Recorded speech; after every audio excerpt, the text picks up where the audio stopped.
had never had a response, an official response. Now, I did ask Colonel, please tell me, why are you doing so? Why you sign an affidavit? And he said to me, because it was not enough for me to have just a book out and not being believed by the majority of the researchers. So the affidavit probably will tell them that I am truthfully and honorably respecting what I have written, and I'm ready to testify this in front of any judicial court or hearings up to the Congress. I don't know how long it passed, but then he died. And eventually Corso, like Jim McDonald, died twice. And I tell you why. Because he had 2 heart attacks. The first one, he survived it. And that occurred when, I had the date somewhere here. Well, it's not so important, the date. Well,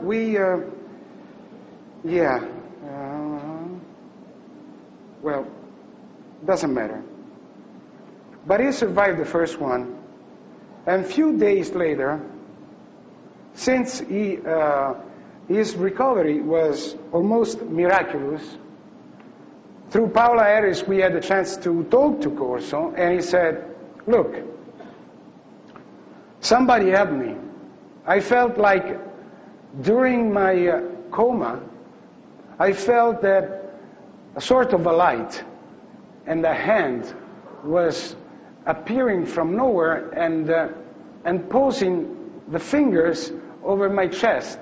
And I started breathing again, and my breath became more and more efficient.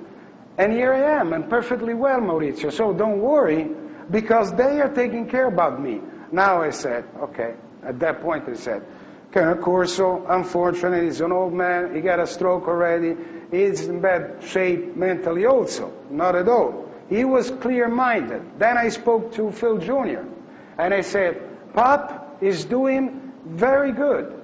So we are expecting him to be in perfect shape in 2 or 3 days. We will start again packing all the materials, the books that he has to write, and whatever we have to organize again to continue his activity. But then the second heart attack occurred, and that was Thursday, July 16, 1998. He died of an heart attack in Port St. Lucie, Florida.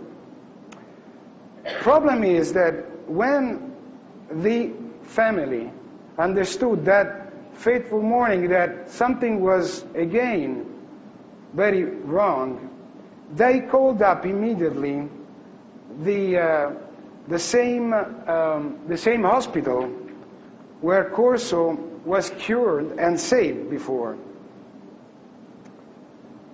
And that was Jupiter Medical Center at Palm Beach, Florida. But instead, that's my note, during the afternoon on the same day, there was a miraculous and they went not able to get through the hospital, and let's say that another ambulance arrived. Corso was still alive. Phil Jr. was on his side. As far as I know, Phil Jr. said and asked to accompany his father, and he was refused. They didn't permit that. So Corso went on the ambulance, and he died during transportation. The unpublished manuscripts of Corso are here in my hands. This is it, Dawn of a New Age, the manuscript, the original manuscript. It consists in 176 pages. The last page is handwritten, and it's called The Chip. And it tells you the story of not the integrated circuit as we may expect, but the way an EB can work as a biological system perfectly functioning as an integrated machine with another integrated machine, that's the UFO, the environment that envelopes the creature. Now, the story with this book is that when Corso gave me the copy, he told me, Maurizio, you must publish it as soon as possible, because this one tells you the truth. Instead, the other book, this one, the Italian edition of The Day After Roswell, exactly the same translation, the same spelling, Il giorno dopo Roswell, is pure fiction. He said to me that he wouldn't recognize as his own opera, Il giorno dopo Roswell, this one. But he will recognize as his own opera this one, Dawn of a New Age.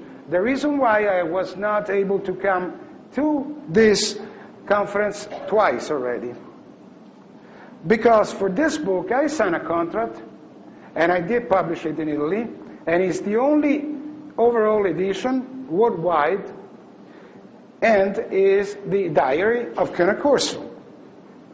Now, I believe that it's time to introduce you the 28 minutes of this first part of the Corso interview that I've done on April, I believe, the 13th, 1998. This was shot on beta, is uncut and unedited. My questions maybe are not really clear, but we can run the first tape.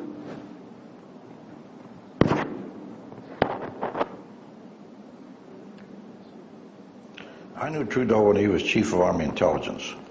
And he came to Germany when I commanded the battalion, and he sent for me. And USAR headquarters told me, General Trudeau's coming and wants to see you. So I saw the general, and what he wanted to see me for, he said, I'm reorganizing research and development. When you go back to the States, you're going to come with me.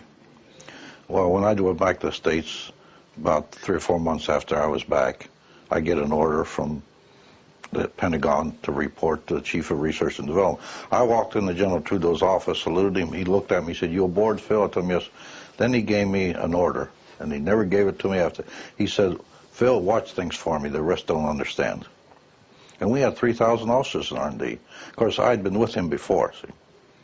And that was the order he gave me, watch things because the rest don't understand for me. And this was the operation, actually, the Roswell operation, the artifacts, ended up in that area. But sometimes I often wondered, because I didn't even understand them, what we had. But gradually it developed. We knew they were important, and we knew there was something there, and we had the talent, the organization, and the money to push these things forward, which we did. And we gave them out to industry, and most of the time there were no strings attached. The only strings we attached was return them to us for a competitive edge of the Army and give them to the people. This was the only requirement that was written in the contracts. The stuff had to come back to us first. And then they were free to give it out if they wanted to use it. It was theirs. Of course, Bell Telephone went ahead and got patents and used it for commercial purposes and took royalties. Now other companies are challenging those. Of course, that's their affair. We won't enter into it.